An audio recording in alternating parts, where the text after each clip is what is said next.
track is clear. Everybody's ready. Let's go back to racing here on the Rolex 24.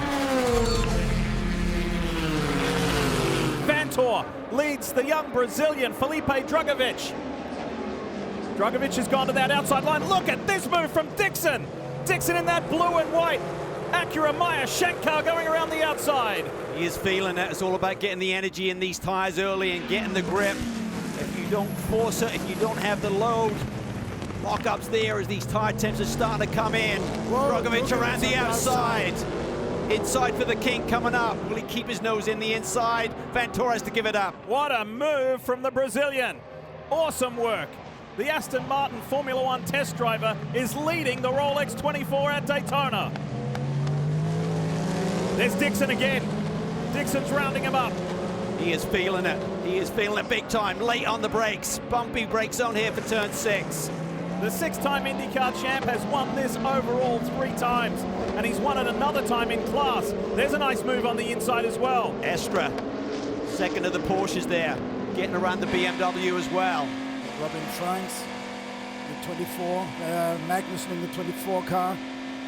In the 25 car, Robin Franks being passed by Kevin Estre, aggressive Frenchman.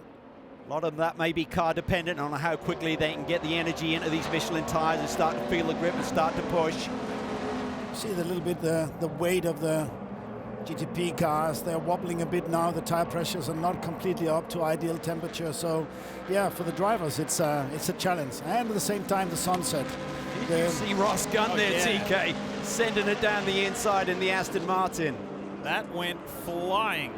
Meanwhile, Ricky Taylor in the 10. Here's a big move from the sister Cadillac at Wayne Taylor Racing. Look at the 40. Kamui Kobayashi on the inside. That chrome car trying to push through on the BMW. Right here, thread the needle. It's really tight there with Magnussen. 2 former F1 drivers going at it here in Daytona. Kobayashi, 2-time winner here with Wayne Taylor Racing in years past. A natural fit, plug and play. He can get the job done. What about that Proton competition Mustang sampling car? Nico Pino straight through on the inside. Big lockup. Woo! Everybody is racy. Back under green now, these first two flying laps. Bearline coming out to Magnussen. The BMW is struggling for temperature. There's no doubt that he can't get the grip down, the power down. You see he's struggling. It's coming out with some wheel spin onto the turn 6 up to the banking. How about that? Did you see the all-purple AO Racing LMP2 car with Dane Cameron behind the wheel? He was hassling Pascal Wehrlein. Well, we talked about that. Those LMP2 cars can just get that tire temperature up a lot quicker when you're coming back from caution or straight out in the pit lane. And that gives them a big advantage. They've got more downforce as well. It's a less heavy car. They can have more slip angle with the tire without getting into trouble. Well, the chill factor coming in. It's already getting cooler after the sunset. And of course, the drivers throughout the night, they're going to battle that with the cold tires after the pit stops. Look at Kobayashi, the car on the outside, that chrome Dex imaging Wayne Taylor Cadillac, side by side with the BMW, trying to go around Robin Freins. He may switch back to the inside here. The other thing that may be going on, we're at the window of this race where some teams may have already elected to go up to the soft tire that you can run between 5 p.m. and 10 a.m. tomorrow morning. There we go. So that could be a difference, Lee. We may see some teams running the soft versus the medium right now. That will give you that grip factor. If you talk to any team owner that Kobayashi has driven for, or if you talk to any teammate of Kamui Kobayashi, they will tell you this guy is something special.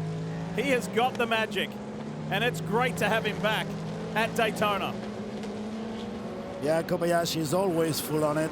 There's no doubt he want to take any car as fast as possible at any time. Battle up front in GTD Pro. That is for the lead. Well, that's Krohn has Krohn. got around a Mies there. The Ford Mustang drops back to P2. Jesse Krohn won this race back in 2020 in a BMW in GTD Pros. It was GT Le Mans, it was called back then, with a monster final stint. He was a GTP driver last year. Now fills the slot here at Paul Miller Racing for the Enduros. We should say the 2-car effort from Paul Miller Racing in those BMW M4 GT3 machines. Been some movement in GTD with Guven taking over the lead for the Bright Motorsports. The Porsche is out in front.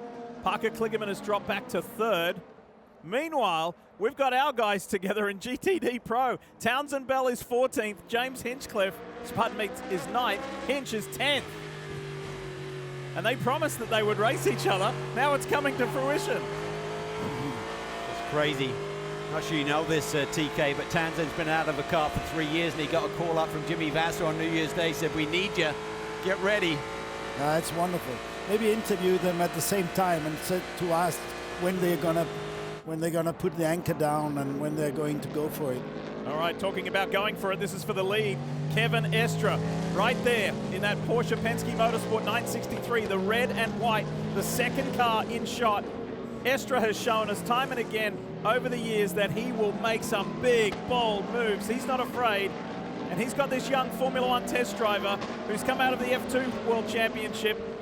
And he's leading this race at the Rolex 24. Here comes Kevin Estre. Porsche versus Cadillac. Is he tight here? What does Dragovic do? Does he force the issue? No, he gives it up to him wisely. Estre will grab a car by the scruff of the neck and absolutely throw it around this racetrack. Yeah, he trusts the front there really much. Very pointy through that sector. It's exactly a car like Estre likes at the moment. So temperature is up there, the speed is up. Estre is leading. It's Kobayashi with a run on Vantor. Yeah. Looking at that from the helicopter shot there. Kobayashi is on the charge here, making big moves here in this opening laps after the restart. This is on board with Lawrence Vantor.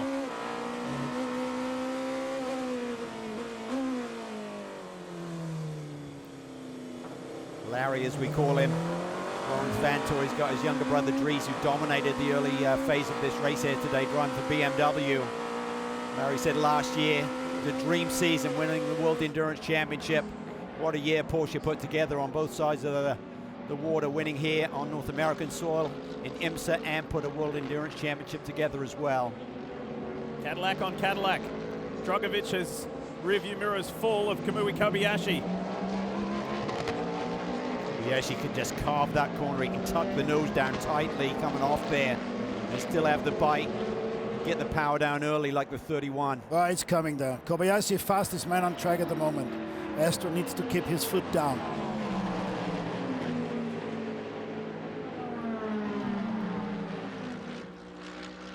Man on the move. Kamui Kobayashi. There is no stopping him in that Dex Imaging Cadillac Kligerman. That's Kenton Cook. And that pass is executed. So Parker is right in the thick of it here. Hawksworth to his flank now as they make the run down to the kink. Now this is turn 6, Hawksworth to the outside, Kligerman to the inside, trying to hang on against one of the sport's best. What a debut Parker is putting together here, and here comes the There you see a misunderstanding there. Estre got blocked there, and Kobayashi makes the big move and takes the lead. He has been the man on the move since the restart of this race. Let's ride with Lawrence Vantor. Have a look up ahead, have a listen.